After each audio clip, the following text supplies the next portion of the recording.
হে everyone, সুনুজ all ক্রিয়েশনের নতুন একটি ব্লগে আপনাদের স্বাগত জানাই। তো আমি চলে এসেছিলাম একদিনের জন্য আমার বাপের বাড়িতে, এবং বৃষ্টির দিনে বাপের বাড়ির চারিপাশটা কেমন লাগছে সেটাই তোমাদের সঙ্গে শেয়ার করব। তো এটা আমাদের বাড়ির উঠান, এখানে কিছুটা সবজি চাষ করা হয়েছে। এটা আমাদের বাড়ির সাইড। তো এখানেই দেখতে পাচ্ছ অনেক গাছ আছে, কলা গাছ, আম গাছ, তারপর পুরো বাগানটা পুরো গাছে ভরে গেছে। বৃষ্টির দিনে খুবই সুন্দর দেখতে লাগছে।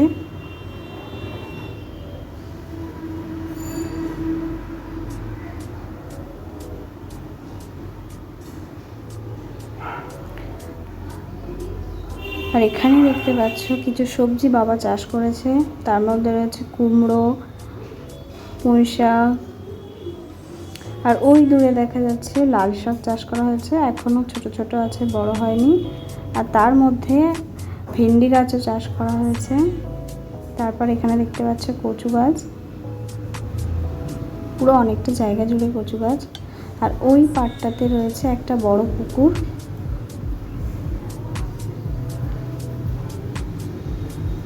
দেখতেই পাচ্ছ ওখানে একটা বড় পুকুর রয়েছে, যেটা দেখতে অনেক সুন্দর লাগে।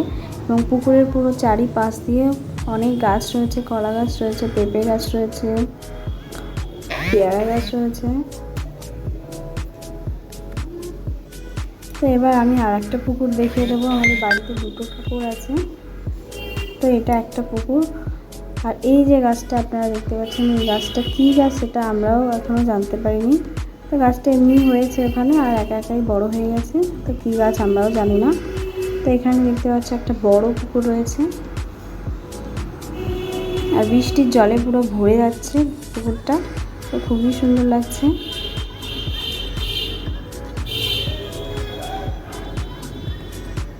আর ওই দূরে পুকুর পাড়ে একটা কদবেল গাছ রয়েছে, কিন্তু কদবেলগুলো যখনই পড়ে জলেই পড়ে, তো আমরা আর খেতে পারি না।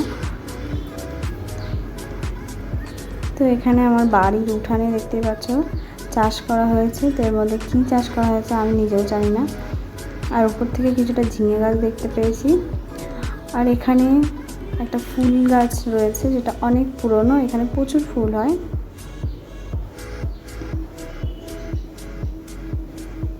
দেখতেই পাচ্ছ। আর এখানে রয়েছে একটা মনসা গাছ, সঙ্গে একটা ফুল গাছ। তো এটা আমাদের বাড়ি থেকে রাস্তায় বেরোনোর যে রাস্তাটা সেটাই দেখাচ্ছি। আর সামনে এই যে গাছটা দেখতে পাচ্ছ, এই গাছটার নাম আমি আপাতত ভুলে গেছি। তো তোমরা যদি জেনে থাকো অবশ্যই কমেন্ট করে জানাবে। আর এটা আমাদের বাইরে বেরোনোর গেট। তো এই গেটে কিছুটা ফুল গাছ লাগানো হয়েছিল অনেক দিন আগে। তো এগুলো আস্তে আস্তে হচ্ছে, বৃষ্টি পড়ার সাথে সাথে আস্তে আস্তে গাছগুলো বাড়ছে। তো দেখতে কিছুটা এমন লাগছে। এবার আমি দেখাবো বাইরের চারপাশটা। তো দেখতেই পাচ্ছ ভীষণ বড় একটা মাঠ রয়েছে, সেখানে এখন গরু ঘাস খাচ্ছে। এই মাঠটা আবার যখন বৃষ্টি হবে তখন জলে ভরে যাবে।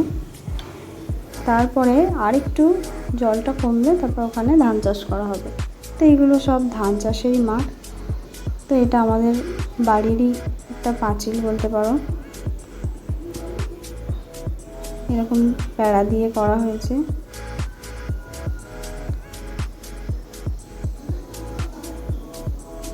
তো সামনের দিকটা আরও একটা বড় এরকম মাঠ রয়েছে, যেখানে ধান চাষ করা হয়, আর সঙ্গে একটা পুকুর রয়েছে।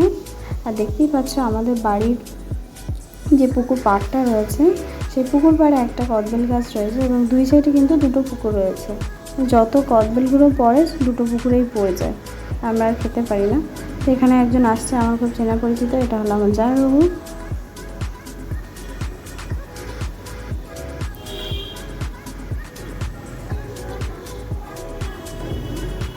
বাড়িতে ঢোকার রাস্তাটা দেখিয়ে দিলাম।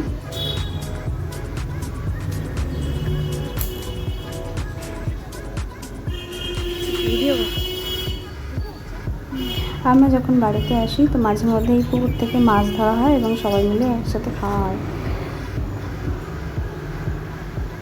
তো দেখতেই পাচ্ছ কতটা জল ভরে গেছে পুকুরে, এখন কিন্তু আর কোনো মাছ ধরা যাবে না এটা থেকে।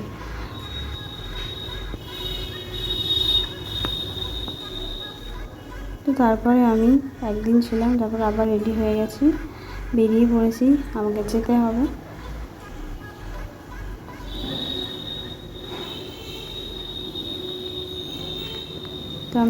তো দেখতেই পাচ্ছ সন্দেশখালি ফেরিঘাটের কাছে চলে এসেছি। এবার আমাদের যেতে হবে বোটে করে। আর তখন ছিল জোয়ার, অনেকটা জল ছিল উঁচুতে। তো বোটে করে চলে যেতে হবে ওপারে, মানে ধামাখালিতে। তো তারপরে ওখান থেকে আমি বাস ধরবো। তো বৃষ্টির দিনে এই জার্নি, আর বৃষ্টির দিনে আমার বাড়ির চারপাশটা কেমন লাগলো অবশ্যই তোমরা কমেন্ট করে জানাবে। সবাই সুস্থ থাকবে, ভালো থাকবে।